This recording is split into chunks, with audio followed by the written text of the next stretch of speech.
Yo, YouTube, what's up with your boy, Sports and Fitness Rants? I'm back, guys. Click that like button. Subscribe to my channel. What's up, y'all? Welcome back, guys. Welcome back, man. Got another great video for you guys today, as usual, man. You guys know the deal on this channel. It's all about setting the record straight, stopping the lies, stopping the narratives. And in this video, man, I want to do it and talk about Vince Carter. And this, I feel like Vince Carter kind of underachieved. He didn't live up to the hype. I don't believe that Vince Carter lived up to the hype. And we're going to talk about this video because I feel like Vince Carter, I was thinking about some of these guys from the late 90s into the 2000s when I was doing that video about the 90s and the 2000s players. I was thinking about Vince Carter. And Vince Carter had all the talent in the world, man, right? He had all the talent. But I do not believe that he lived up to the hype. I believe he underachieved, man, to me, Vince Carter. We're going to talk about in this video why I believe Vince Carter, or I feel Vince Carter underachieved throughout his NBA career. And I want to thank you guys, everyone across the world, everyone across the states, man, that's been supporting my channel. Once again, guys, I am truly, truly humbled by all the support, man, for real. It means a lot. Shout out to everybody in the membership. You guys continue to humble me with your support. You guys emailing me, people sending me messages on Instagram and sending me these things, man. I really appreciate that stuff, guys. Sometimes I'm not even aware of what's going on out here in social media. It's crazy to try to keep up with a lot of this nonsense. So shout out to all the real basketball fans that continue to stand up and continue to support my channel, man. Thank you, guys. And you guys know what to do. Turn the volume all the way up. Hit that play button. Remember, these videos are for educational purposes. And let's roll. So, yes, guys, like I said, man, I did that video, a week ago about the 90s and the 2000s, the perimeter defenders, right? On the perimeter, the best defensive players on the perimeter from the 90s and the 2000s. And I told you guys I'm going to continue to do a couple more comparisons because some of you guys had requested me do some 90s and 2000s comparisons. And as I was doing that video, I was thinking about Vince Carter. And I thought about Vince Carter and his career. And, Vince Carter was recently inducted into the Basketball Hall of Fame, and deservingly so. And I saw some people that did not believe that Vince Carter deserved to be in the Hall of Fame. I saw comments from people saying that Vince Carter was not a Hall of Famer. And yes, I think you can argue that he's a Hall of Famer. I think he's a borderline Hall of Famer. But if we really want to be honest about the Basketball Hall of Fame, and the standard has been lowered immensely over the last 10 years or so, Vince Carter is a surefire Hall of Famer based off of that criteria. There are people in the Hall of Fame that did not have the careers that Vince Carter did, but they're in the Hall of Fame. And I've done videos on this, and we've talked about this. But there were some people who didn't believe Vince Carter was a Hall of Famer. I think Vince Carter's a Hall of Famer. He's worthy of a Hall of Fame spot. I told you, and I did that video, I don't know, it was a month or so ago. I did that video, maybe 2 months ago I did that video about Vince Carter getting his jersey retired by the Brooklyn Nets. You remember Vince Carter played for the New Jersey Nets for 4 seasons, I want to say. And they're retiring his number. I don't know if they did already, or they're going to retire it this season.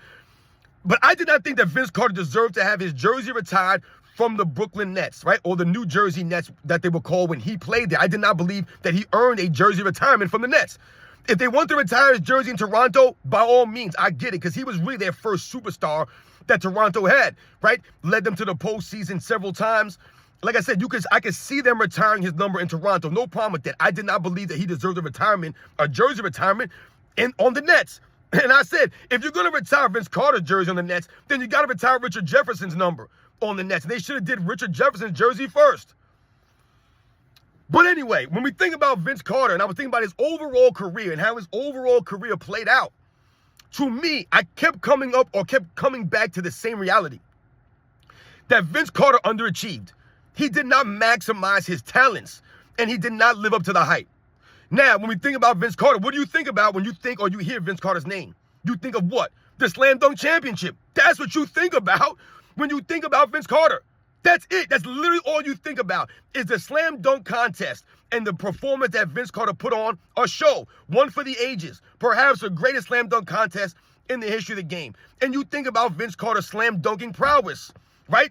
You think about him and him being argued as the greatest in-game dunker in the history of the game, right? He's up there with guys like Sean Kemp and Michael Jordan and Dominique Wilkins, right? These guys are great in-game dunkers. But that's what Vince Carter's known for, right? That's his claim to fame, right? Half man, half amazing. And as far as that's concerned, Vince Carter lived up to the hype as far as the athleticism is concerned. As far as a half man, half amazing, he was half man, half amazing. Go and watch some highlights of Vince Carter, and you'll be blown away. But this is the problem for Vince Carter. It's all highlights. It's all flair. It's all flash. It's not substance for Vince Carter. And what do I mean by that? Well, quite simply, when I say that Vince Carter is known for his slam dunking prowess, that's literally where it begins and ends for Vince Carter. You think about his slam dunk in the Olympics.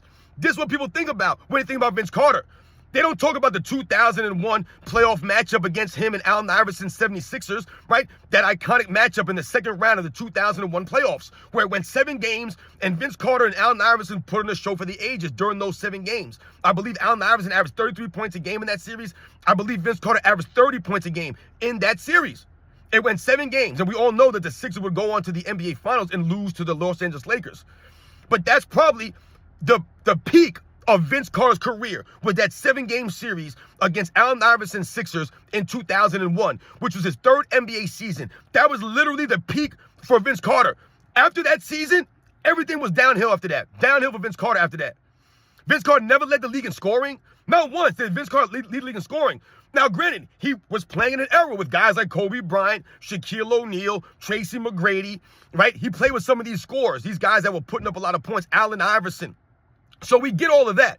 But not once did Vince Carter ever average 30 in a season. And once, like I said, never once did he lead the league in scoring. And when you think about Vince Carter coming into the NBA, this is what I'm saying, not living up to the hype. He was supposed to be the next Michael Jordan. That's literally went to North Carolina like Michael Jordan, right? He had the hops, the leaping ability of a Michael Jordan, right? He had the flair of a Michael Jordan. He had the athleticism of a Michael Jordan.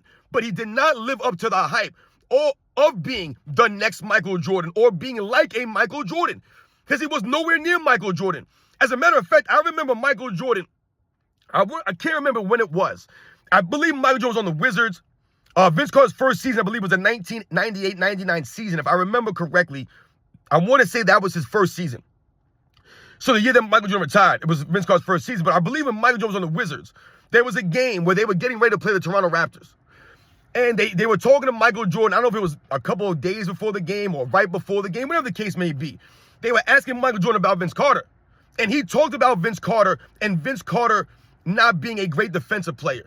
And he said that if Vince Carter wants to put himself or make the next step, right, take that next step, then he has to become a greater defensive player. He's got to get better on defense. That's what Michael Jordan said about Vince Carter, who we've never known for being any kind of defensive player. Have you guys ever associated Vince Carter with defense? Now, I'm not saying that Vince Carter didn't give effort or didn't try to play defense, but he was never noted for being a defensive player. Even though he uses athleticism to block shots, no doubt about it, he was never really a defensive player.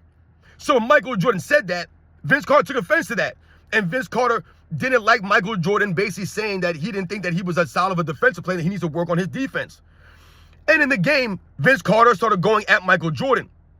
Once again, if you guys remember, Vince Carter was going off. I can't remember which game this was. He was going off on Michael Jordan the first half, right? I believe he scored like, I don't know, 20-some points in the first half, whatever it was. He was on fire. And Michael Jordan looked like he couldn't do anything with Vince Carter. Vince Carter was, like I said, going at the older Michael Jordan. Michael Jordan was like 39 years old, whatever it was. But during halftime, they went to the locker room. Michael Jordan, they said, was visibly upset, right? And took the challenge of locking down Vince Carter in the second half. Vince Carter scored no points, guys, in the second half. Shut Vince Carter down in the second half. Shut him down. Playing the elite level defense at 39 years old on the young Vince Carter.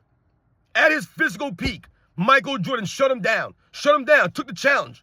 Once again, I told you this, Michael Jordan never ducked the smoke out there. He went against the Paul Pierces, the Ray Allens, the Kobe Bryants, the Vince Carters, right? He went against these guys, the Tracy McGradys. He did not duck the smoke, and Michael Jordan shut down Vince Carter. So what Michael Jordan, in essence, what Michael Jordan was doing was showing Vince Carter what he was talking about when he gave him that critique. And Vince Carter never once became an all-defensive team member, never made an all-defensive second team, not one time in his long, illustrious career. Never was once noted as being a defender. Never led the league in any kind of defensive metrics, steals, none of this stuff. So to me, when you think about the totality of Vince Carter's career, the athleticism he had, the hype he had coming out of North Carolina, you think about all these things, to me, Vince Carter underachieved, did not live up to the hype. Once again, never led the league in scoring, right? Like I said, never really led a team anywhere. And I'm not saying that Vince Carter should have won an NBA championship, or I'm knocking him because he never won an NBA championship. Because Vince Carter didn't really play on, all-time great teams. There's not one team that you can say Vince Carter played on, and you're like, yo, man, Vince Carter was on a great team. He did nothing. The best team he played on was probably the New Jersey Nets or the 2014 Dallas Mavericks when he was way past his prime. Those might be the best teams he played on. When he played for the New Jersey Nets after they had already went to the finals a couple of years, right? Vince Carter went to New Jersey Nets after that run to the finals by the New Jersey Nets. He went to the Nets when they were kind of like on the way downhill. And they made a couple of postseason runs to the second round, and they were getting beat by teams like the Miami Heat. They were getting beat teams by like the Cleveland Cavaliers. And Vince Carter never really, like I said, led the New Jersey Nets anywhere with guys like Jason Kidd there, an older Jason Kidd, a Richard Jefferson, a young Richard Jefferson. He never really led these guys. They were not a great team. So when I say Vince Carter never was a winner, he was not a winner. Not saying an NBA championship, but he never led a team to a conference finals before, was never the main star of a team that made a deep postseason run. Like I said, his claim to fame might be the 2001 series in the second round against Allen Iverson's Sixers in 2001. That's probably the peak of Vince Carter in his third season. That was it for Vince Carter. Once again, never became an elite level defensive player, never really became that great scorer to impact winning. Right? Never really impacted winning by scoring the ball.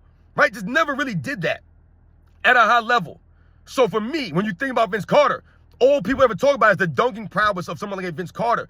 So to me, he underachieved. He didn't live up to the hype of being that next kind of like a Michael Jordan type player. Does Vince Carter have a Hall of Fame career? Yes, I think we could argue that Vince Carter was a Hall of Famer. He just wasn't, like I said, just didn't live to the hype. Was Vince Carter ever an All-Star Game MVP? No, he never won an All-Star Game MVP. You know, he just was never that guy where you thought about Vince Carter and you're like, yo, man, Vince Carter, this guy's unstoppable. It's like I said, man, when you look at Vince Carter's jump shot, like I said, you look at the skills of Vince Carter, the way that he moved on the court, then you would have thought he would have been more potent. That's why I'm saying he underachieved to me. He underachieved Vince Carter. So you guys know the deal, man. Once again, there's no knock on Vince Carter, man. He's an all-time great player, Vince Carter. Like I said, man, watching Vince Carter move on the basketball court, the things that he did, the flair that he played with was sensational. But Vince Carter may have been more flair, more flash than substance, in my opinion. Like I said, never became a really solid defender during his career. Never really became that potent scorer. You know, like I said, leading a team or leading the league in scoring or any of these kinds of things, guys. You guys know the deal, man. I'll catch you guys on the next one.